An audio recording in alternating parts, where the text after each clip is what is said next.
The UK just seized 61,000 Bitcoin worth billions of dollars from a Chinese woman that's been committing fraud. What? What does that do to the price? Well, right now, it means that England is one of the largest holders of Bitcoin with this seizure. We're living in interesting times, folks. My name is Graham Elwood. You're watching the Bitcoin Vigilante. Please support our show. I got this from Bitcoin News, which is a good place to follow there on Twitter. This just in, I cannot pronounce his name, apologies. Yadi Zhang has pled guilty in the UK to illegally acquiring 6.7 billion in Bitcoin. Police have possession of the 61,000 Bitcoin she stole in the largest cryptocurrency seizure in history. Zhang ran a massive scam in China between 2014 and 2017, defrauding 128,000 victims and stashing the proceeds in Bitcoin. She later fled to the UK with false documents and tried to launder funds through property. Oh, wow. Her lawyer says victims can now be repaid, noting Bitcoin's rise means there are more than sufficient funds available. Well, this is good news for the people that got scammed, but reports suggest the UK government may try to keep the Bitcoin, really? Instantly creating world's third largest national strategic Bitcoin reserve. New UK crime laws have expanded state powers to seize and hold crypto assets. Wait a minute, let's talk about that. So hold on a second, folks. So this is one of the things that, us Bitcoin folks are a little leery of. One is the state can just come in and seize your assets.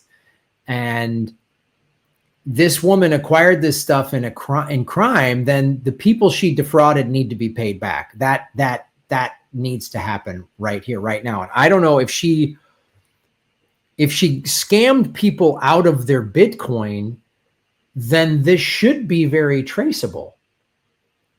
Because this is the thing about blockchain and Bitcoin is you can see every transaction. You can't hide it. So if somebody had their Bitcoin taken from their wallet and put into this woman's wallet, there's a record of this.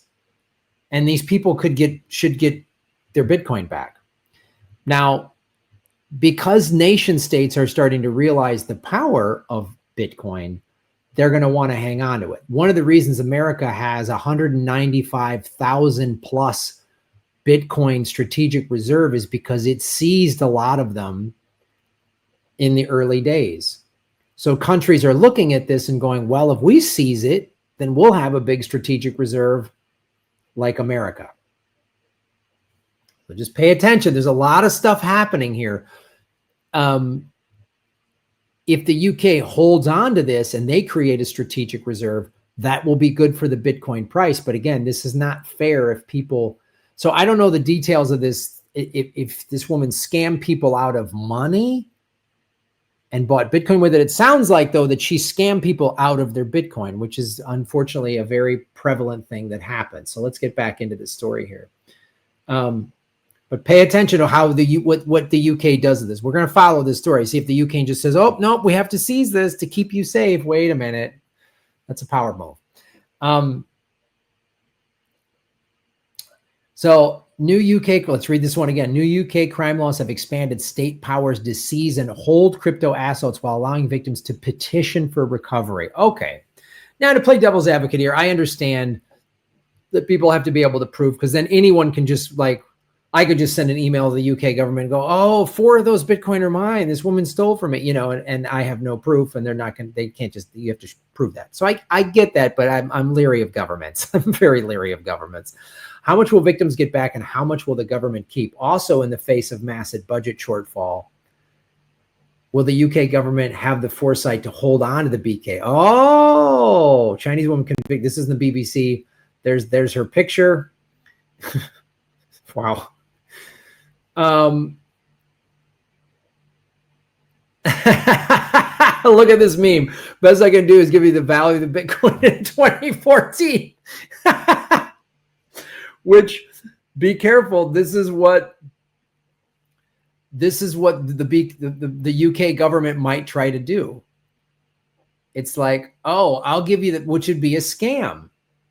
That's a scam, because if you scammed me out of my Bitcoin, then I need to get the amount of Bitcoin that was stolen from me, not the value of. You know what I'm saying? Let's put this in terms of gold. Let's say this woman scammed people out of their gold coins, and I'm one of the, let's just say hypothetically, I'm one of the people, and this woman scammed me out of 100 gold coins, which the price of gold today is something like $3,800 an ounce. And let's say, I don't know, I don't really follow gold, but let's say when this was stolen back in 2014, the price of gold was $2,000 an ounce. I shouldn't get the price of the gold from 2014. I need to get all my gold coins back. Right. And so if we got to follow, the UK government goes, oh, no, you'll get the 2014 value. No, because they're having a budget shortfall, of course, because most of these countries are mismanaged. America has $37 trillion in debt. So it's like, yes, I want the price of Bitcoin to go up, of course. Every Bitcoiner does, but I don't want it to go up at the expense of these people that were scammed. These people that were scammed need to get their Bitcoin back, man. That's what needs to go down.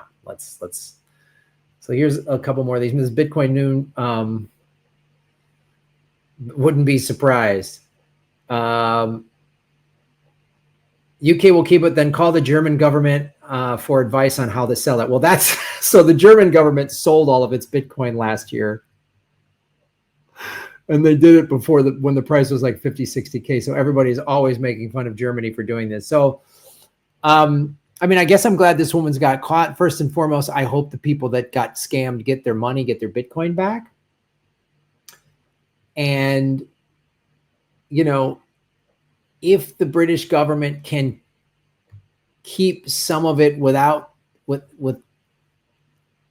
that isn't at the expense of the people that were scammed, all right, I'm in favor of that. And if the UK starts a Bitcoin strategic reserve like the United States has done, that will jump up the price. So I know it's kind of, we'll keep following the story, but again, I don't trust governments. It's why this is not financial advice. I would buy Bitcoin on an exchange and move it to a cold wallet, because they can't come and get, if it's on an exchange, they can come freeze your assets. You know, you could donate to some cause and they say, oh, you're a terrorist. AIPAC could come in and say, oh, you're against Israel because you are against, you want to stop a genocide. You have to be for genocide. So you have to be against the genocide. So then they could just seize your, you know, like you participated and you went to a Code Pink anti-war rally. Oh, so now you're a terrorist. We're going to come seize your bank account. We're going to seize your crypto on a crypto exchange. ICE will just come kick your door in.